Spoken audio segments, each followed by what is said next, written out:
네, 안녕하세요. 김태은입니다. 반갑습니다.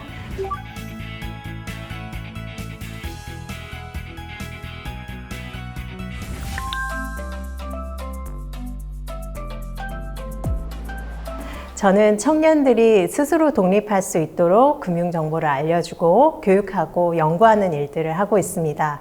오늘 여러분들과는 부채에 대한 이야기를 하고자 합니다.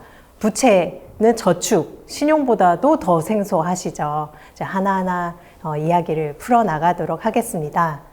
아직은 부채라는 것이 남의 이야기라고 생각할 수도 있는데, 내가 대학 가서 공부하겠다, 아니면 집을 좀 어떻게 알아봐야 하겠는데 라고 생각할 때는 부채 이야기가 여러분의 이야기가 될 수 있습니다. 생각보다 빨리 대출이라는 것이 여러분한테 굉장히 필요한 상황이 될 수 있기 때문에 부채에도 잘 공부할 필요가 있겠죠. 자, 그러면 부채가 뭘까요? 부채랑 비슷한 말이 되게 많아요. 부채, 융자, 채무, 대출, 신용 다 좀 비슷하죠. 네, 이런 말들 많이 들어보셨을 텐데요. 대출이라는 용어로 사실은 제일 많이 쓰이긴 합니다. 그래서 저는 부채랑 대출이라는 용어를 좀 섞어서 이야기해 드리도록 하겠습니다. 자, 부채라는 것은 빌린 돈입니다. 예전에 여러분들이 친구한테 돈을 빌렸었죠. 야, 나 10,000원만 빌려줘. 내일 갚을게. 그래서 내일 제때제때 갚으면은 좀 신용이 있는 친구, 좀 제때 안 갚으면은 다음에는 좀 빌려주기, 그런 친구가 되겠죠. 이렇게 가족, 친구, 지인들한테 많이 빌렸는데 요새는 금융기관 가서 돈을 주로 많이 빌리죠. 그렇게 해서 금융기관에 가서 빌린 돈을 부채라고 합니다. 그러니까 갚아야 될 돈이라고 볼 수가 있겠죠. 자, 근데 이 갚아야 될 돈이기 때문에 이거는 어디서 뚝 떨어지는 것이 아니죠. 나의 미래의 돈에서 미리 지금 땡겨와서 쓰는 돈이에요. 그래서 결국은 갚아야 되는 돈이겠죠. 그래서 지금 미래의 돈을 땡겨와서 쓰는 거기 때문에 지금의 현금 흐름은 좋아질 수 있겠지만 미래는 좀 팍팍해질 수가 있겠습니다.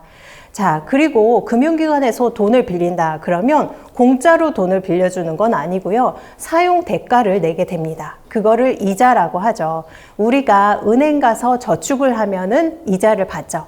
그런 것처럼 은행 가서 돈을 빌리면 우리가 이자를 내게 됩니다. 자, 대출 이자가 은행 저축 이자보다 조금 높아요.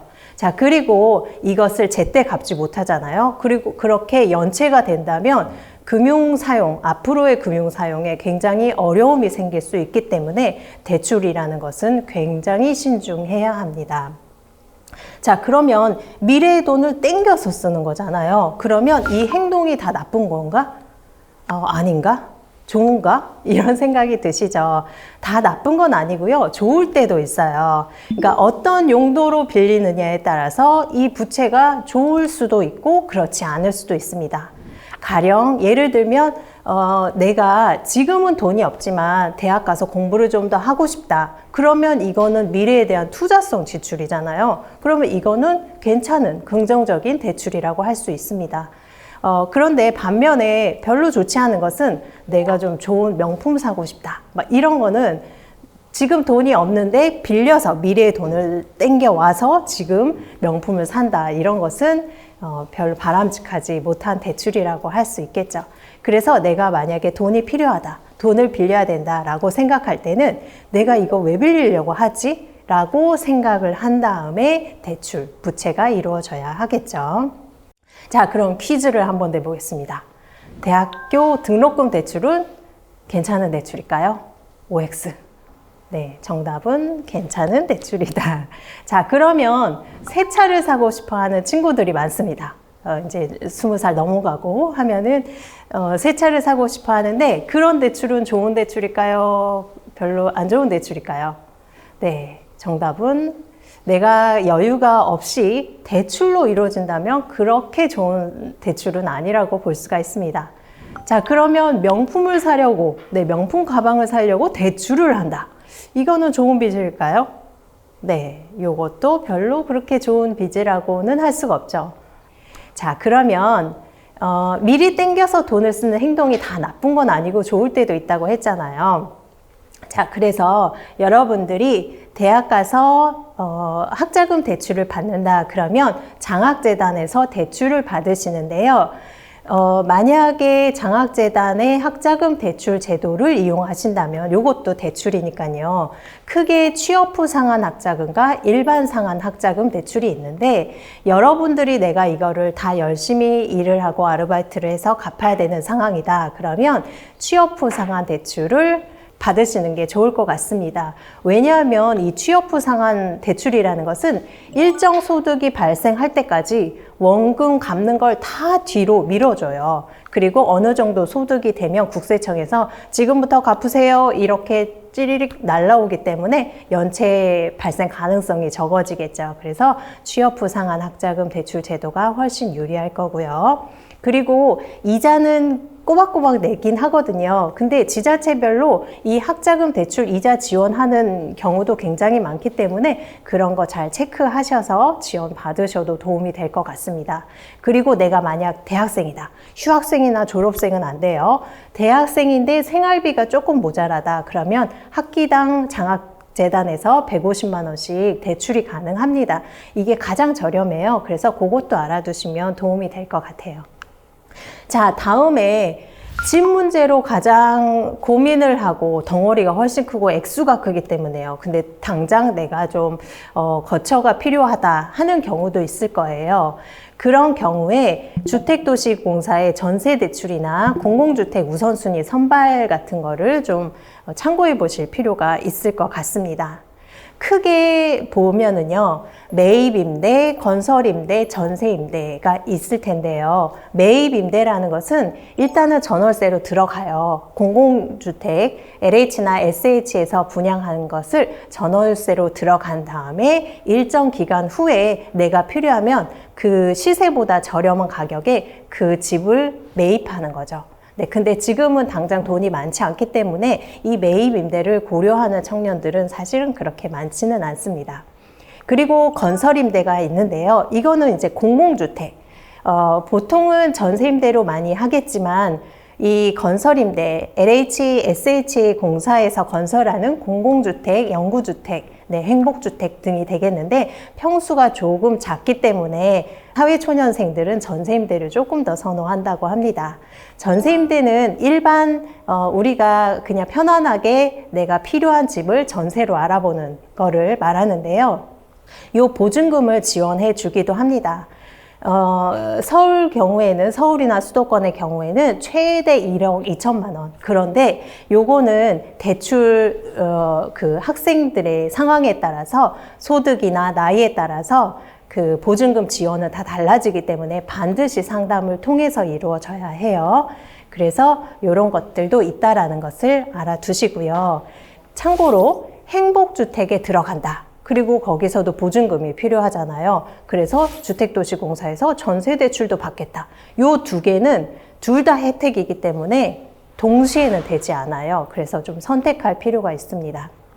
네, 그리고 우리가 만약에 이 전세나 이런 것들을 알아보기 위해서는 집을 어디다가 구해야 되는지, 대출 액수도 엄청나게 많이 필요한데 이걸 도대체 내가 한 번도 빌려본 적도 없는데 어디서 빌려야 되는지, 계약은 또 도대체 어떻게 해야 되는지 너무 막막하잖아요. 그래서 이런 걸 도와주는 데가 있습니다. 거기를 좀 잘 알아두시고 도움을 받는 것이 좋을 것 같아요.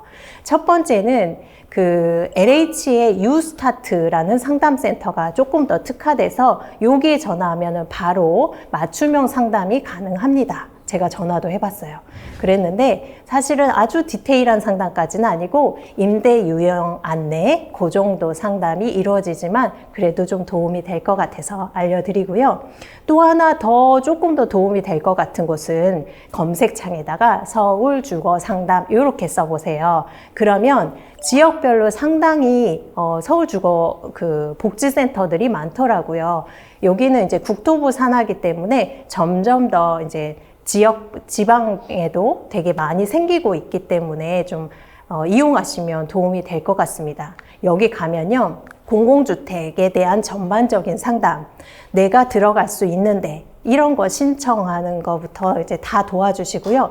전세 자금이 부족하다. 그리고 수리비가 좀 부족하다. 이런 것들도 잘 알아봐 주시고 상담이 이루어진다고 합니다. 그러니까 주거와 관련된 통합 상담이 이루어지는 곳이에요. 그런데 사실 저도 그렇게 잘 알지는 못했거든요. 그래서 여기도 이제 전화를 해봤는데 굉장히 많은 것을 도와주고 지원해주기 때문에 여기도 알아두시면 도움이 될 것 같습니다. 그런데 꼭 예약하고 가셔야 돼요. 네, 이렇게 늘 상주하는 곳은 아닌 것 같아요. 그래서 반드시 예약을 하라고 이야기하더라고요. 예약하고 가시고요. 그리고 여러분들이 지금은 나의 꿈을 위해서 좀 공부도 필요한 시기일 수 있어요. 그래서 일자리가 안정적이지 않고 좀 불안정할 수도 있거든요. 그럴 경우 생활이 조금 녹록치 않다라고 했을 때 일정 소득 수준 이하다 그러면 주거급여를 지원해 주기도 합니다. 요거는 보증금하고 매월 내는 임차비는 지원이 되는데 관리비는 지원이 되지 않는 것도 참고를 해 주시기 바라겠습니다. 요거는 어디다 신청을 하냐면요. 주민센터 아시죠? 동네에 다 주민센터 있잖아요. 우리 가까운 곳에 거기에 신청을 하시면 됩니다.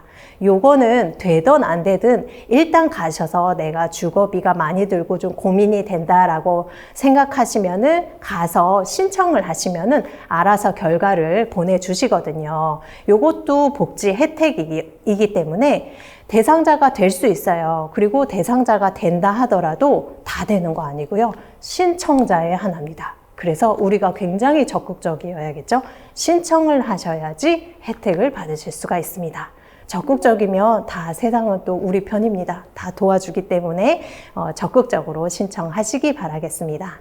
자, 이렇게 주거 문제 공부할 때 이런 것들은 정책금융으로 어느 정도 다 해결이 돼요. 그렇기 때문에 이렇게 도와주는 이런 정책금융 상품이 있다라는 걸 알아두시고 그런 것들을 잘 활용하시면 되겠죠. 이런 것들은 신용 점수랑 사실 별로 상관이 없어요. 단 3개월 이상 연체를 하면 여러 정책금융 상품 혜택에서 제외되니까 절대 연체는 하지 마시기 바라겠습니다.